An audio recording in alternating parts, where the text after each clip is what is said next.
Bonjour à tous. Au cours de cette journée dans la bulle Créa, il y a eu plusieurs séquences qui se sont déroulées sur des thématiques autour de la création d'entreprises. Et maintenant, pour cette dernière séquence, ce qu'on vous propose, c'est de regarder un petit peu plus loin et de s'intéresser au premier développement de l'entreprise après sa création. Je suis Virginie Dantard, je travaille à BPI France à la direction de la création et de l'entrepreneuriat et j'ai le plaisir d'être accompagnée par 4 intervenants. D'abord, Romain Denain, qui est cofondateur de Biotheos et qui va nous partager un témoignage sur son parcours. Et puis, 3 représentants de réseaux nationaux de soutien à la création d'entreprises, 3 représentants qui sont aussi des entrepreneurs.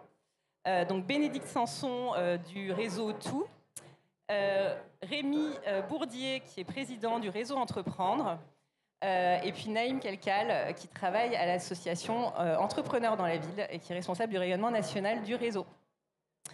Et je vais commencer pour entrer dans la discussion avec les intervenants par Romain. Romain qui va parler de son parcours. Romain, tu as créé Biotheos en 2021, c'est ça? Vous étiez 2 associés. Est-ce que tu peux nous dire un peu plus ce qu'est Biotheos et comment ça a commencé l'aventure? Ok, alors bonjour à tous. Donc l'histoire de Biotheos, ça a commencé en 2019, fin 2019, avec mon associé qui s'appelle également Romain. On est issus de la même école d'ingénieurs et en fait on travaillait tous les deux dans 2 grands groupes et on s'est rendu compte en fait que c'était assez difficile en fait d'innover, d'aller vite dans les grands groupes parce qu'il y a beaucoup de process. Et donc on a commencé en fait à vouloir développer notre entreprise. On est parti du constat un petit peu alarmant en fait que chaque année dans le monde, ce sont 9 millions de personnes qui meurent à cause de la pollution de l'air. Et donc c'est en partant de ce constat en fait qu'on a trouvé que les microalgues pouvaient en fait justement capter les polluants atmosphériques pour se développer. Et donc on a commencé comme ça, on a développé une technologie qu'on a brevetée. On a créé l'entreprise ensuite en 2021. On a fait notre premier produit qu'on a mis en place dans un métro pour prouver la fonctionnalité, l'efficacité du produit. Donc on l'a mis dans le métro de Lille. Et ensuite on a itéré pour faire un deuxième produit, pour aller un peu plus vite sur le marché, pour les entreprises et pour toujours purifier l'air dans les espaces tertiaires. Et tu m'avais dit que le projet de développement de l'entreprise, tu l'avais anticipé, réfléchi avec ton associé, mais en fait les choses ne se sont pas passées exactement comme prévu. Est-ce que tu peux nous expliquer pourquoi? Oui, bah, après un projet, c'est comme un business plan, ça change tout le temps. Il faut toujours s'adapter un petit peu au business, aux idées. On fait ensuite ce qu'on appelle des pivots, on change d'idée. Et donc au début, on était parti sur le fait de faire ça uniquement dans des métros. Et bon, le nombre de métros dans le monde, bah, il n'y en a pas beaucoup. Il n'y a pas beaucoup de marché aussi de métros. Et donc on a très vite compris que si on restait que sur les métros, on allait très vite mourir. Parce que bah, là, pour négocier avec un métro, on équipe un métro en début d'année prochaine. Oula. On équipe un métro en début d'année prochaine avec 15 machines et on a mis 2 ans à développer ce marché avec ce métro. Donc c'est pour vous dire en fait le temps qu'il faut pour développer un marché avec des collectivités territoriales. Donc du coup on a créé un second produit plutôt adapté à des espaces tertiaires plus petits et qui se vendent beaucoup plus facilement. Et donc au démarrage de l'aventure, vous étiez 2 associés, vous êtes toujours associés, mais aujourd'hui vous êtes une équipe de 12 personnes. Est-ce que tu peux nous raconter un peu comment ça s'est passé, le développement de l'équipe, et qu'est-ce que ça a eu comme impact sur votre organisation, à toi et ton associé? Ok, alors oui, c'est vrai qu'aujourd'hui on est une équipe de 12 personnes et c'est vrai quand on a commencé à 2 dans un garage avec mon associé à faire des photobioréacteurs, enfin nos premières itérations de produits, c'est vrai qu'aujourd'hui on est fiers, on va dire, d'avoir une équipe aujourd'hui de 12 personnes. Dans cette équipe, on a beaucoup de personnes en partie technique, on les a recrutées depuis notre école d'ingénieurs parce que bon, on n'est jamais mieux servi que par soi-même. Nous on vient de Polytech et donc on a voulu recruter des gens en fait qui venaient un peu des mêmes racines. Et ensuite, on a recruté aussi des profils plutôt commerciaux, plutôt dans la communication. Et maintenant, ça nous permet vraiment d'avoir une équipe solide où justement ça nous permet en fait de déléguer des choses dans la vie de tous les jours et qui nous permettent aussi d'aller beaucoup plus vite et beaucoup plus loin. Une question sur le financement de l'entreprise. Tu as bénéficié de différents financements. Comment vous avez procédé pour aller chercher des financements sur le développement de l'entreprise? Alors pour les financements au démarrage, on a fait quelques petits concours pour les postes, pour les pré-créations, anté-créations pardon, et ça nous a permis en fait d'avoir quelques fonds pour commencer à prototyper. Ensuite, très vite, on a créé la société. La BPI nous a largement accompagnés. On a eu depuis en fait notre création à peu près 500 000 euros de subventions de la part de la BPI. On a aussi eu des prêts.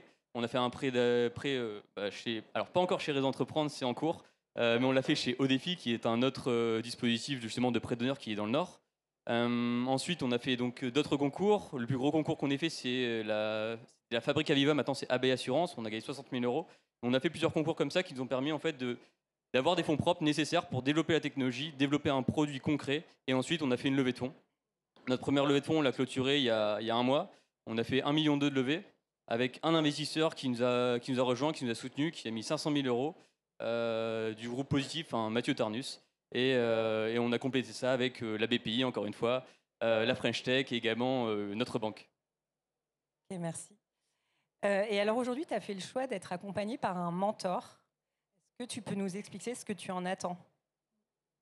Alors, on a l'habitude justement du mentorat, on a l'habitude de se faire accompagner, on a fait beaucoup de réseaux d'incubation, on est passé par Pépite, on a fait l'incubateur Euratechnologie qui est à Lille, l'incubateur est également universitaire de Lille, Créinov, et aujourd'hui, on est accompagné aussi par le MoveJ. On a fait plusieurs fois, on a fait le prix créateur au début, ensuite on a postulé au prix MoveJ, on a été finaliste, et maintenant on a l'opportunité d'avoir un mentor. Et ce qu'on attend de ce mentor, en fait, c'est nous aider, nous challenger sur la partie commerciale. Nous, avec mon associé, on est tous les deux ingénieurs. On n'a pas été formés au commerce à la base.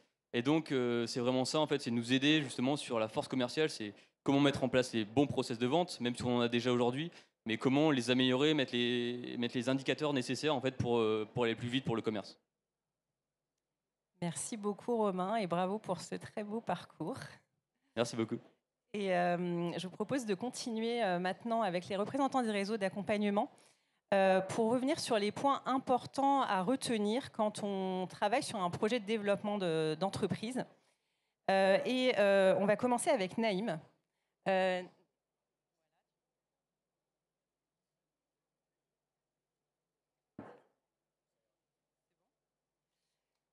Naïm, tu vas nous parler du projet et de la proposition de valeur notamment. Est-ce que tu peux nous en parler?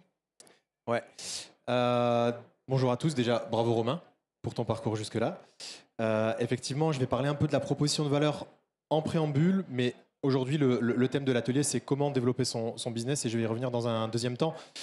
La proposition de valeur, en fait, c'est quelque chose qui est hyper important à déterminer au préalable avant de développer son business, puisque c'est ce qui nous garantit de résoudre un problème qui compte pour les personnes à qui vous adressez. Donc, résoudre un problème suffisamment important pour que des gens aient envie de payer pour le résoudre. Une fois que ça c'est fait, on peut passer à la phase de commercialisation. Et donc, il n'y a pas de secret en fait. Comme son nom l'indique, et Romain, tu l'as évoqué sur la partie commerciale, là, il y a écrit comment développer son business. Il y a le mot dedans, c'est business. Et donc, pour développer son business, il faut mettre en place un plan d'action commercial. Tout simplement, il n'y a pas de secret. Il faut vendre. C'est comme ça qu'on génère du chiffre d'affaires. Et donc, établir un plan d'action commercial, ça veut dire, et tu l'as aussi dit, Romain, commencer à définir les objectifs qu'on souhaite atteindre, et aussi établir une stratégie qui va nous permettre d'atteindre ces objectifs. On peut aussi développer son business d'une autre façon, c'est en réseautant. Par exemple, aujourd'hui, là, vous êtes là, vous pouvez parler à des gens, et si vous portez un projet aujourd'hui ou si vous êtes entrepreneur, il est possible que vous ayez créé des connexions qui vous permettent derrière de développer davantage votre business. Et il y a une troisième chose qui est hyper importante, c'est qu'on ne progresse jamais sans mesure, et donc il est très important de mesurer tout ce qu'on fait. Et donc de définir des KPI, des indicateurs clés de succès, qui vont vous permettre de piloter votre activité, et notamment sur la partie commerciale, ça peut être des indicateurs du type combien de personnes me répondent quand je passe des coups de téléphone. Sur les personnes qui me répondent sur les coups de téléphone, combien de personnes acceptent de faire un rendez-vous avec moi? Sur les personnes qui font un rendez-vous avec moi, combien acceptent de faire un autre rendez-vous, etc. Et jusqu'à arriver au moment où la personne accepte de signer un contrat avec vous. Et tout ça, il faut le piloter, il faut l'analyser pour pouvoir éventuellement appuyer davantage sur les actions qui fonctionnent, et pour pouvoir mettre des actions correctives sur, ou éventuellement arrêter les actions qui ne fonctionnent pas. Merci Naïm. On va aborder maintenant avec Bénédicte ce qui concerne l'entrepreneur. Romain le disait, ça a changé beaucoup de choses, le développement de son entreprise. Qu'est-ce qu'il faut retenir sur les questions que vont se poser les entrepreneurs à ce moment-là? Et quand on écoute Romain, on a l'impression que tout est facile et que tout s'enchaîne hyper facilement. Alors, on se dit que les métros, ça allait pas faire tout notre business, qu'il n'y avait pas beaucoup de métros dans le monde. Donc, on est passé à autre chose. En fait, c'est beaucoup de remises en question, beaucoup de questionnements. Voilà, c'est l'image. Et puis, effectivement, quand on est ici à Big, on envoie de l'image. Mais puis derrière, il y a quand même l'être humain avec son petit cœur qui tape et qui se dit, mince, ça fait des mois et des mois et des mois, ou voire plusieurs années qu'on travaille à développer un produit pour mettre dans les métros. Et finalement, on vient de se rendre compte que c'était pas bon. Et puis, on s'est dit, on va aller dans les entreprises. Et puis, il y a un mois, on s'est vu, quelqu'un leur a dit, non, les entreprises, c'est pas la bonne place. Donc, tout ça, ça a un impact.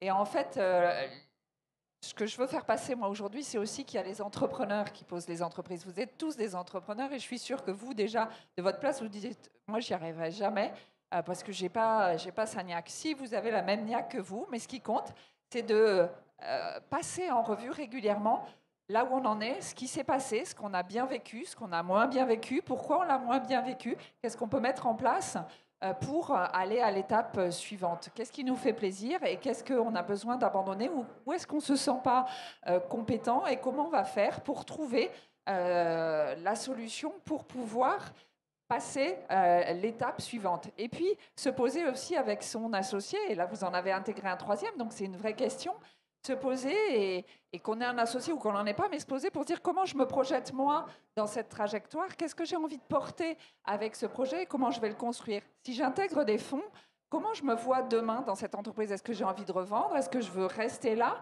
Est-ce que c'est une histoire pour toute la vie, qu'un jour je céderai à mes enfants? On n'a pas tous le même âge ici, tout le monde n'a pas l'âge de Romain, peut-être que d'autres se posent déjà se posent ce type de questions. C'est comment je vais faire pour concilier ma vie personnelle et ma vie professionnelle. Nous, avec donc tout, il y a la marque MoveJ, qui est le mouvement pour les jeunes et les étudiants entrepreneurs. Quand on intervient devant un amphi d'étudiants, ils nous disent mais comment on fait pour arriver à construire une vie personnelle en même temps qu'une vie professionnelle? Et quand on est dans la forte croissance et qu'on va avoir 10, 12, 15, 25 collaborateurs, comment on va faire pour consacrer aussi du temps à sa vie? Et si l'entrepreneur va bien, l'entreprise ira bien. Si l'entrepreneur va mal, il y a toutes les chances que l'entreprise aille mal. Donc c'est au moment où on sent qu'on est en train de passer des étapes importantes, prendre le temps de cette introspection, de discuter avec son associé si on en a, et de se dire comment on a envie demain de s'organiser ensemble. Parce qu'on ne pourra pas tous les deux tout faire comme on a fait quand on était dans le garage. On a tous les deux le même profil. Est-ce qu'il y en a un qui va être plutôt finance? Est-ce qu'il y en a un qui va être plutôt commercial? Est-ce qu'il y en a un qui va être plutôt marketing? Ou est-ce qu'on s'ouvre? Et à qui on s'ouvre? Est-ce qu'on s'ouvre à des personnes plus âgées ou moins âgées? Comment on va se sentir légitime à manager des personnes plus âgées? Donc c'est toutes ces questions-là qu'on met à plat et qu'on mettra à plat régulièrement à chaque fois qu'il faudra aller sur une étape supplémentaire. Merci beaucoup Bénédicte. Alors on a parlé du projet, on a parlé de l'entrepreneur et il y a une autre dimension importante qu'il faut prendre en compte dans son projet de développement, c'est son financement. Et c'est Rémi qui va nous en parler. Bonjour à tous, félicitations sur cette belle aventure. On a un exemple typique de la partie financement plurivectoriel, c'est-à-dire qu'il y a plein de sources de financement. Comment y accéder? Comment construire ce fameux document qui est le réceptacle de toutes les questions que vous posez, qui s'appelle le business plan. Le plan d'affaires en français, hein, c'est bien aussi. Donc ce business plan, sur cet aspect financier, mais pas que, il va donc comporter une des principales jambes du projet, qui est la finance de votre projet. Quand vous vous lancez dans l'entrepreneuriat, vous êtes persuadé que soit votre service, soit votre produit, c'est forcément de toute manière le meilleur du monde. Il n'existe pas. Donc forcément, tout le monde va l'accueillir et ça va fonctionner. Ça, c'est l'engouement d'optimisme de l'entrepreneur qu'il faut avoir à la base. Si vous ne l'avez pas dès le départ, ça va être compliqué. Mais ça ne suffit pas. Il va falloir ensuite financer cet engouement, cette énergie que vous allez mettre au profit de votre entreprise et votre projet de vie, car c'est un projet de vie. Et pour le financer, Donc ce business plan va vous permettre déjà de vous poser toutes les questions, et même les questions que vous n'avez pas imaginées. Il est primordial ce document. Il faut vraiment le présenter avec le faire avec le plus grand sérieux. Pourquoi? Parce que ce document va être ensuite présenté à tous les tiers que vous allez rencontrer dans le parcours de l'entrepreneur qui crée son entreprise ou qui la reprend d'ailleurs, et notamment les banques. Voilà.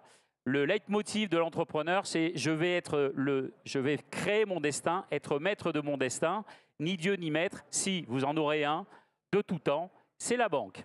Et pour ça, pour démarrer, il va falloir persuader que votre projet, il tient la route, il est finançable, il a ce qu'on appelle une réalité économique. Et cette réalité économique, vous allez la mettre en place dans ce document business plan avec donc la première pierre qui est le financement. Ça, c'était mon préambule. Donc le financement, il va passer par le financement classique des banques, effectivement, mais pas que. Il peut y avoir, en fonction du projet, s'il est technique, s'il est innovant, il y a des subventions qui, elles, ont l'avantage de pouvoir être captées en capitaux propres, c'est-à-dire dans le haut de bilan de votre entreprise, et elles ne sont pas remboursables. C'est une subvention. Donc ça, c'est l'idéal, mais tous les projets n'ont pas forcément une orientation à subvention ou n'empêchent pas de subvention possible. C'est même l'essentiel des projets. Après, il y a l'accès à le financement classique des banques. Mais avant le financement classique des banques, il y a effectivement des associations dont nous faisons partie qui accompagnent le créateur, le porteur de projet, qui accompagnent le porteur de projet sur l'humain, on va en parler tout à l'heure, mais avant tout aussi sur l'aspect financier, et notamment au sein de Réseau Entreprendre, où on va apporter un emprunt personnel sur la tête de l'entrepreneur. Et comme d'autres associations, le lot commun de ces emprunts, c'est un différé du paiement, un taux zéro et pas de garantie.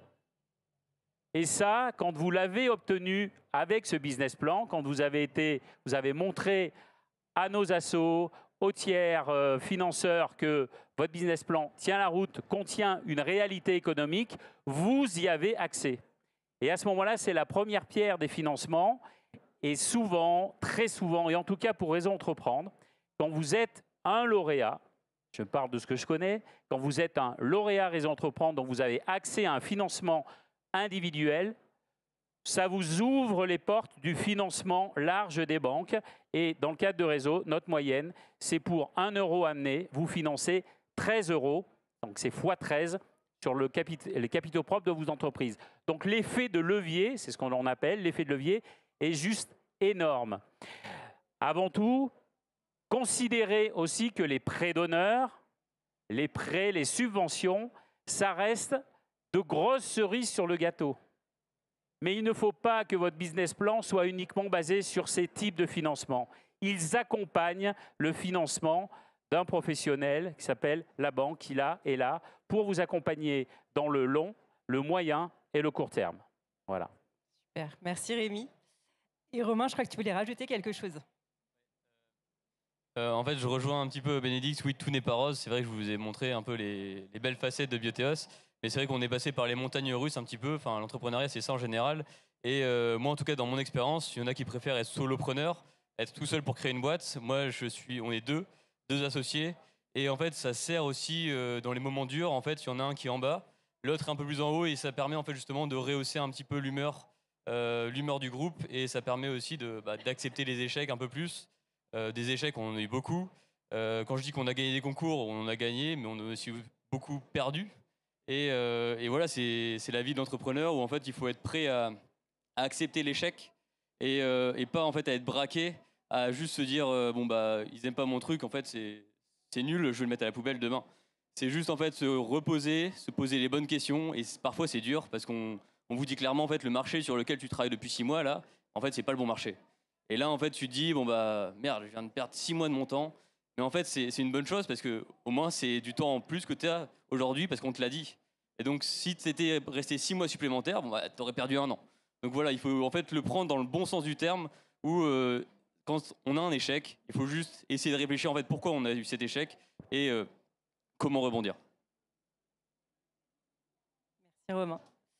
Alors maintenant, je voudrais qu'on revienne sur l'accompagnement. On en a tous un peu parlé. Effectivement, Rémi le disait, on est tous membres d'un collectif qui s'appelle le collectif Cap Créa, qui regroupe 27 acteurs. Ils sont tous présents sur le côté, si vous voulez aller les voir juste après. Ce sont tous des réseaux spécialisés dans l'accompagnement à la création d'entreprises. Ils ont tous leurs spécificités.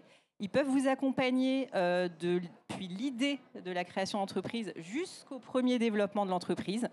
Et donc, ils peuvent s'adapter vraiment à tous vos besoins en fonction de votre projet.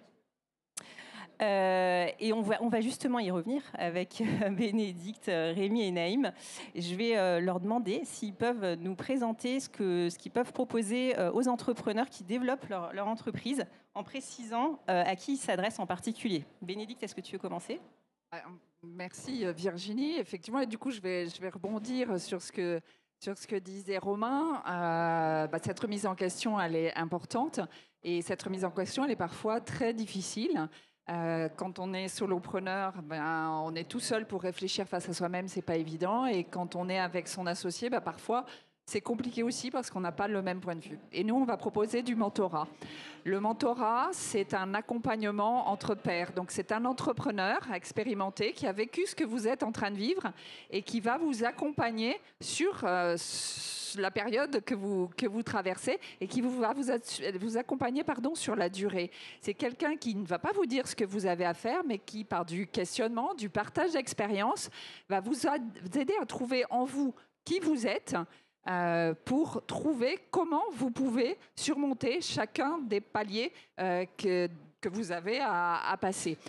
Quand Romain nous dit nous on a un défi commercial, le mentor il va pas vous faire votre plan d'action commercial, mais le mentor il va vous aider à comprendre comment vous pouvez prendre en main ce développement commercial. Si vous avez les ressources en interne ou s'il faut aller en chercher en externe, quelle est votre posture de vente, quel est votre rôle, vous, en tant que chef d'entreprise dans ce développement commercial, comment aller chercher les bonnes personnes qui vont pouvoir vous aider à réfléchir, à trouver les bons contacts. Donc, c'est jamais quelqu'un qui fait à votre place, mais c'est quelqu'un qui vous sort justement de cette petite mécanique du hamster qui tourne en rond dans sa cage et qui vous aide à trouver le passage pour avancer.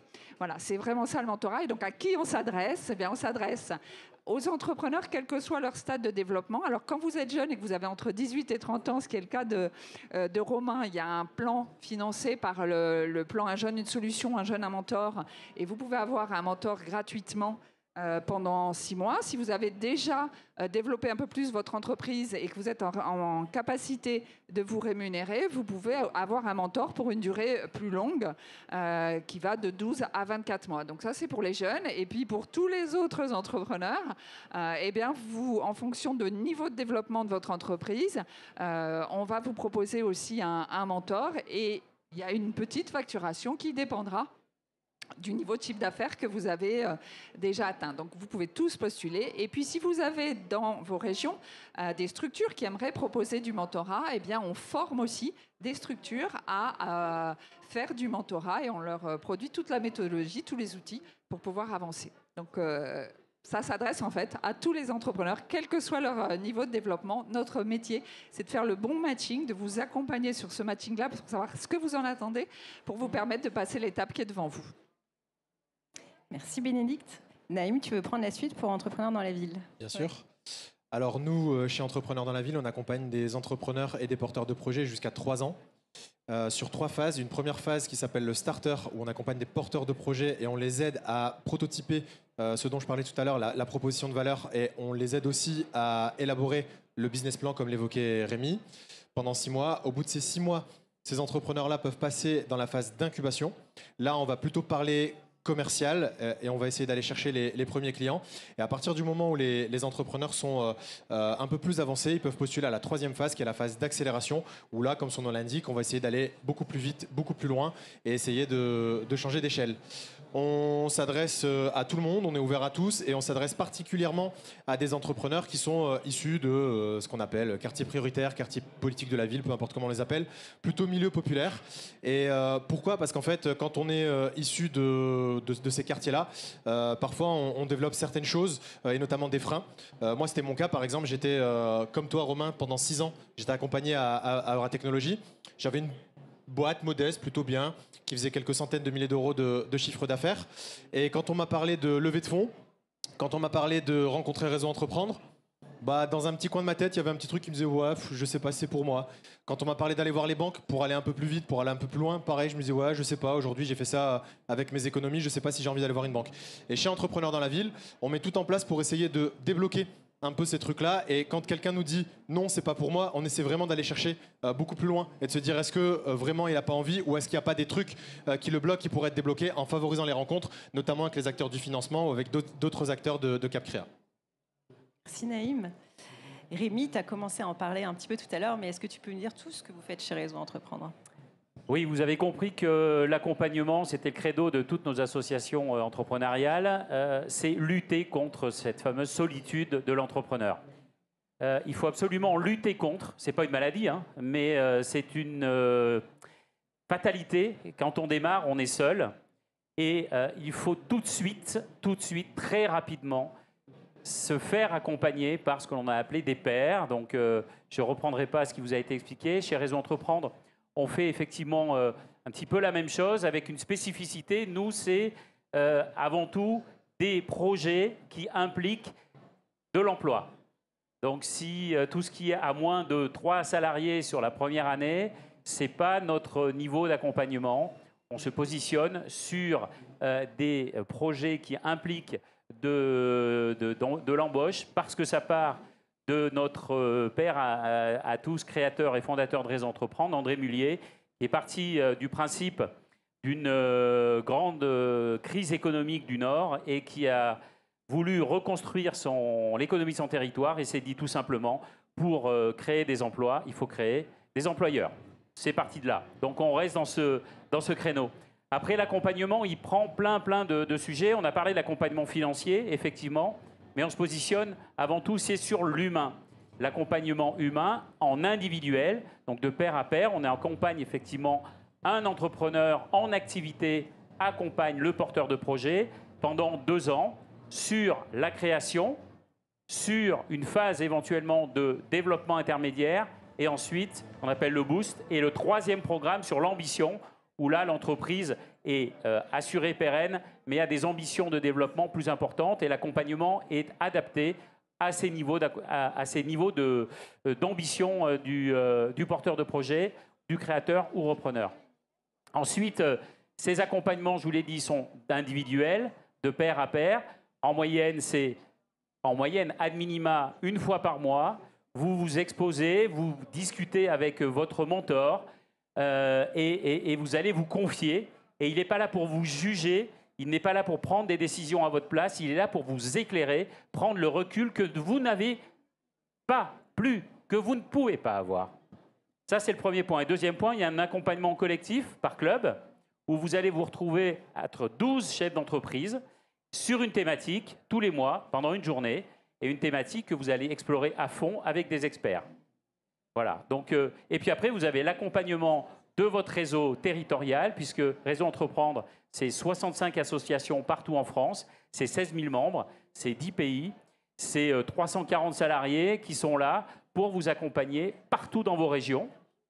Le siège de votre activité va définir l'association de votre région. Donc, je vous invite à prendre contact avec eux, d'exposer ce fameux business plan que je vous ai exposé tout à l'heure et voir si vous êtes éligible pour bénéficier de cet accompagnement que je vous ai expliqué sur tous les principes financiers, humains.